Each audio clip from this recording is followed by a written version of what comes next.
Hey, what's up everybody? Welcome to the first episode of Get Into It, my brand new show where I'm sharing tips and tools to help you hone or pump up your intuitive muscle. Why is that important? Well, every day we're faced with a lot of choices and decisions that we have to make. And oftentimes I hear people say, what should I do? How do I make the right choice, right? Well, if you have a well-honed intuitive muscle, then you're always able to make the best choice or decision in any kind of a situation. And to make those choices and decisions without stress, without worry, without panic. I mean, wouldn't that be a great place to be? I certainly think so, and I know so because that's how I live my life. So I'm here to share that with you. I am your host, Ramona Remisat. I'm an intuitive guidance expert, coach, and speaker. I'm also the co-author of 2 Amazon bestsellers. Hi, Linda. Nice to have you here.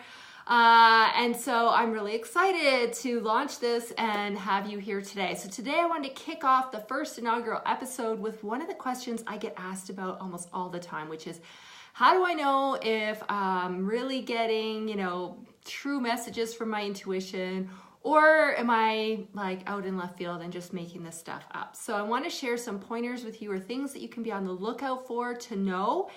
And I also want to share a resource with you that I think you're really going to like. So stick around, don't take off too soon because I think you're really going to enjoy this. All right, so I pulled up some notes because I don't want to get off track. All right, so the way that you can remember these tips, first of all, I'll give you the kind of an acronym. It's SSSTNR.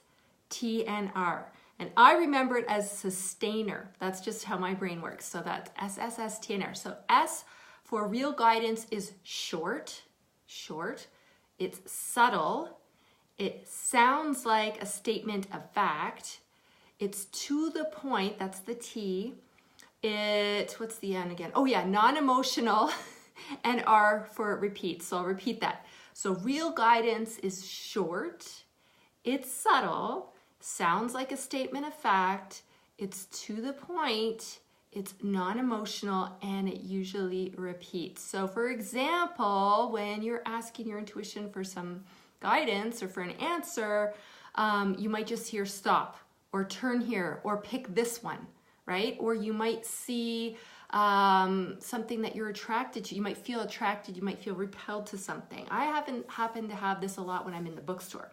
Because a lot of times my guidance is just like, go to the bookstore. And I'm like, well, all right, off I go. I don't really know why I'm there, but it's like something makes me almost like turn my head and I see like the perfect book. Or I've actually had where books just magically fall off the shelf in front of me and I'm like, what's this? Oh, I really need this right now, right? So it's those kinds of things where you feel like you're moving down an aisle in a store, you don't really know where, but it's like it's attracting you, or the opposite. You might be pushed away from something. You might be in a scenario, there's a lot of people in the room and you just kind of don't want to be around that person and you just feel like, I'm going to go over here, right? So that's another way that it can guide you. You may experience this too when you're looking for crystals where something just seems really shiny and you're like, what is that? And it's like your guidance is showing you that that's the thing that you need. So something might appear brighter or shinier, or prettier than something else, or darker, stand out in some way. I talked about how it is non-emotional, even when it's warning you of something, right? You're not going to hear shouting or screaming, right? It is a non-emotional thing. And I actually had this happen to myself. I was on a camping safari in Africa and we were in the bush. It was our last night camping, and in the middle of the night I woke up and I heard something moving around, and I'm thinking, okay, well, we'd had hyena had come through, they're constantly looking for garbage, and I'm thinking, okay, maybe that's what this is. But whatever that was, it decided to come around the tent and park itself right beside where I was. So all that's separating me from this thing is the canvas wall of the tent, right? And I'm laying on my side like this, and I feel this paw, arm, whatever, start to do this against my arm. And my heart starts racing, as you can imagine, right? And when they say you're really scared, it feels like your heart's gonna pound out of your chest. That is what it feels like. And I was really starting to get panicked, and almost like hyperventilating. And then I just heard this man's voice in my right ear very calmly say, lie still. And in that moment, as soon as those words, I heard them, it was like all the panic and the worry just melted. It was gone. I mean, I was still very alert, right? But I wasn't like, oh my God, right? I was calm and I laid there, and then the thing decided to lay down too. And the whole side of the tent was like, right? And I'm like, oh my God, this is really big. So at this point, I'm thinking that it's a lion because the guides had told us they'd had lion prides come through this camp before. So I'm like, oh my God, I'm like spooning with a lion. And, you know, it laid there for quite some time and it felt like an eternity to me. And then finally at some point it got up and walked away. And not long after that, you know, the guides started to get up and everything. And just as I heard them kind of wrestling, you know, and getting up for the day to get us on our early morning game drive, I heard something that sounded like somebody was sawing wood. It sounds like, that is the sound that a leopard makes. So once the guides were up and everybody was getting up, I flew out of the tent. I'm like, oh my God, there was a leopard here, right? And sure enough, as soon as the sun came up and they could see the tracks, they were like, yeah, you were sleeping with the leopard last night. I was like, holy crap.